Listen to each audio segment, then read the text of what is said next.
plane took off shortly after 6 o'clock this morning and immediately ran into trouble. The early explanation suggests there may have been a bird strike.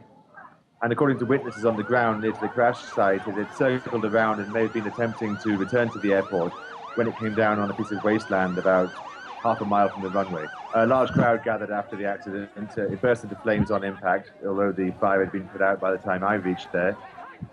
The tail section of the plane is the only part that really survived intact. It was lying upside down next to the burnt-out remains of the rest of the aircraft. There were 19 people on board. They all died, I'm afraid.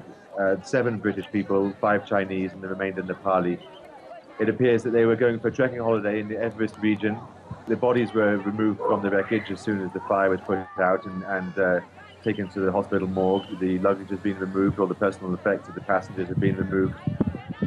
And when I was there was just a bunch of policemen standing around inside an incident tape had been put up around the place, and there was an idle crowd looking on. Officials at the airport say that a vulture struck the engine of the plane. The pilot apparently radioed very shortly before the crash to say that had happened.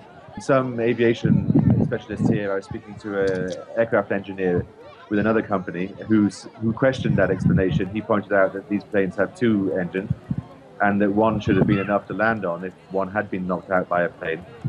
So we don't have the full picture yet.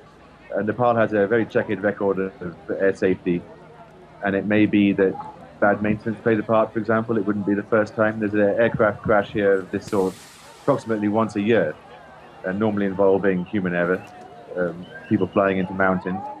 If this was a bird strike, that's obviously something which could happen anywhere.